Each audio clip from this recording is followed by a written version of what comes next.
Assalamu alaikum, bismillah ar-Rahman ar-Rahim. I'm Nadeem Ashraf Awan. Hey, why are you surprised? Don't look at me like that. ऐसे तो ना देखो कि हमको नशा हो जाए.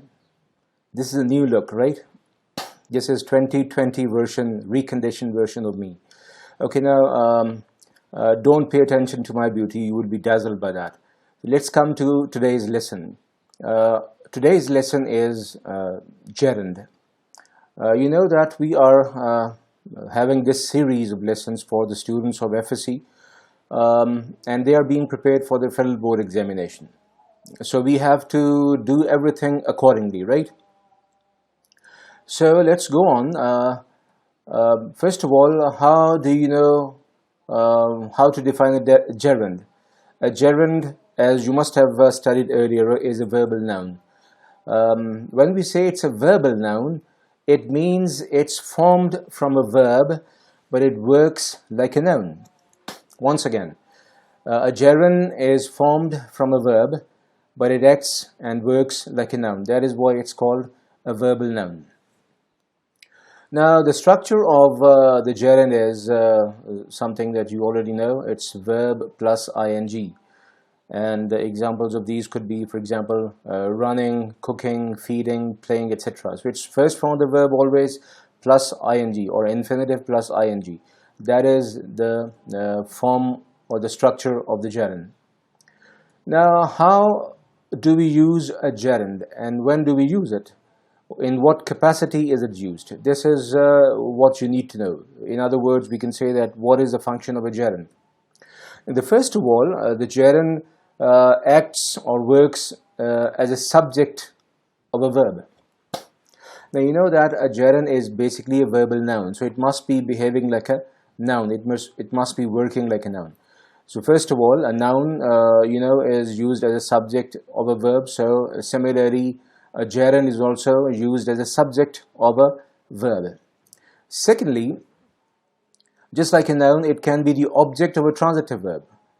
I'm specifically mentioning transitive verbs because intransitive verbs don't have object. So an object must be following a transitive verb only. So the gerund can be the subject of a verb. It means it's used before the verb. It can be used after the verb as an object of a transitive verb. It can also be used as a complement of a linking verb. You know the linking verb, the third kind of a verb after transitive and intransitive verbs. So the word that follows a linking verb is a complement or the subject complement of that verb, because it is always referring back to and describing the subject. So the gerund can be the complement of a linking verb. A gerund can also be the object of a preposition. It means it can come after the preposition, just like a noun is governed by a preposition, or a noun is followed by a preposition. A gerund works in the same way. So again, we see that in all these capacities, a gerund works just like a noun. Now, we are going to have examples of each of these cases. First of all, let's have a few examples of the gerund as a subject of a verb. Look at this sentence, running is good for health. Can you identify the verb here? Yeah, right, is. Now, what is that thing which is good for health? What is good for health? And the answer is running, obviously. So the answer to that what, when it is used before a verb, is the subject of a verb. So what is that thing which is good for health? The answer, running. So running is a subject of this particular verb, and running is it's a gerund. Crying won't help matters. Again, won't help is the verb. Now, what is that thing that won't help matters? What won't help matters? The answer, crying. So crying is a subject, and that is a gerund, you can see. Seeing is believing. So what is believing? It is seeing, that is believing. So seeing is used as a subject of the verb is. Reading is his favorite pastime. Reading is the subject of the verb is. What is his favorite pastime? The answer, reading. So these were a few examples of the gerund used as a subject of a verb. Now let's move on to the use of a gerund as an object of a transitive verb. He hated spending money. He hated what? Hated is a verb.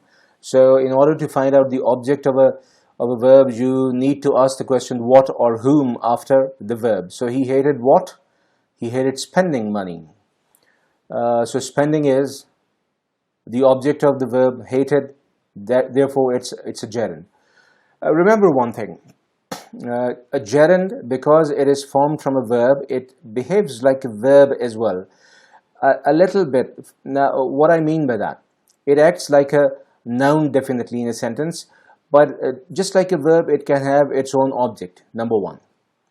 In this sentence, you can see that spending is the gerund and money after that is the object of spending. Money is not the object of hated, right? So, gerunds can have their own objects after them. Similarly, gerunds can, just like verbs, gerunds can also be qualified by adverbs. So remember that as well.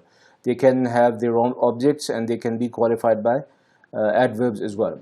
So he hated spending money. Spending money, this whole phrase, that is gerund plus the object of the gerund, it becomes a gerundive phrase. So he hated what? He hated spending money. So spending is the gerund here. Our house needs painting. Our house needs what? Painting is the answer. And painting is the object of the verb needs. So painting is a gerund. I hate losing my temper. I hate what? I hate losing something. Losing my temper, that is. So losing is the object to the verb hate. And you see that losing itself has its own object, which is my temper. So a gerund can have an object just like a verb as well. Another example, I don't remember seeing you before. Now here, seeing is the gerund because it is the object to the verb don't remember. I don't remember what. And seeing is the object of that. And you is the object of seeing. I don't remember seeing whom. The answer, you. I don't remember seeing you when. And the answer to when is before. So this is an adverb which is qualifying the gerund before seeing. So a gerund, again, remember this particular point please, it can have its own object and it can be qualified by an adverb also. Now let's have a few examples of a gerund as the complement of a linking verb. Seeing is believing. Now we had the same sentence earlier in the first part, and in that seeing is definitely a gerund, and that is a subject of the verb is. But believing is the complement of the verb is a linking verb, you know that. So what follows a linking verb is the complement of that. So seeing is believing the gerund. What I most hate is smoking. Now again, the verb here is. Well, hate is also a verb, but that is not the main verb. Hate is the verb of the first clause. What I most hate, that is a noun clause in the beginning, which is working like a subject of the verb is. What is smoking, you can say. So what I most hate, that noun clause forms the subject. So hate is the verb of the noun clause, which is working like a subject. It is not the main verb. The main verb is. So smoking follows is, and that is a gerund. Praising all alike is praising none. Again, praising after the verb is a gerund. It is also a gerund in the very beginning of the sentence, and that forms the subject of the verb is. His hobby was collecting stamps. Now again, was is a linking verb, and collecting is its complement. And you know that this gerund has also got its own object after it, which is stamps. His hobby was collecting what? Collecting stamps.